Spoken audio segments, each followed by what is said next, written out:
All right, our current project is a V4 cross flow.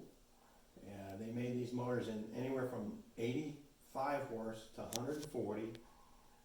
In our configuration from 1978 to 1998, but the same basic design, and we'll include in this video, started in 1958.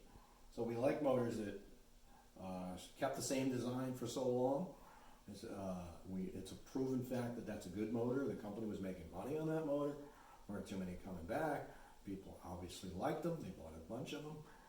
I consider this probably the most widely produced motor in outboard history, over 10 horse, and probably the best. So what we did was we built this cart to hold all the pieces as it's disassembled after it's been painted. Sometimes we do it before it's been painted. But we paint the individual pieces separately so the paint goes around all the edges and we can degrease it as well as sandblast it. We have videos online about our sandblasting. It's just a great finish. It holds up very well. The gear case has already been remanufactured. The midsection obviously has been all painted. The cover's been painted. So all that's left is assembly, which is the most important part. Here's the block. The motor right here. It's been machined for, we stamp them, 20 over pistons. Right there. And there's the crankshaft that's ready to be installed, which I'll be doing next. We'll try to get a good video of that too.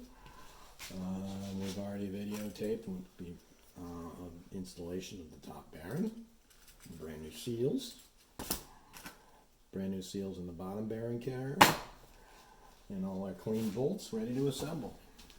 It's kind of an enjoyable thing to do.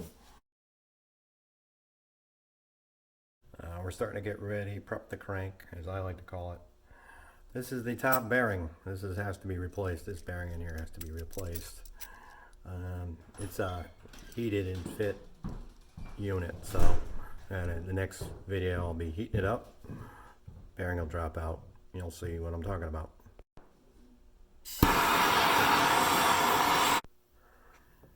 As you can see, bearing came out. It was flush before. Usually got to tap it out, but it just fell out. So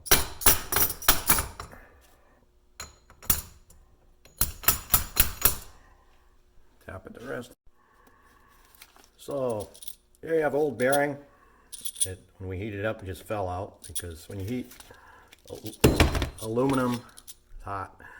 It expands faster than steel, so it just fell right out of there. So now we're going to do the reverse, put the new bearing in.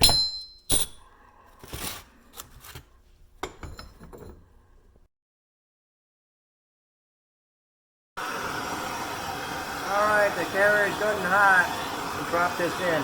Probably going to fall right in.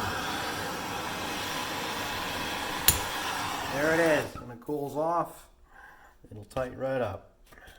You're going to let it cool off naturally. You can squirt water on it, but it's not exactly healthy for the bearing if it rusts. So that's it. And then in about an hour that'll be tight. Thanks.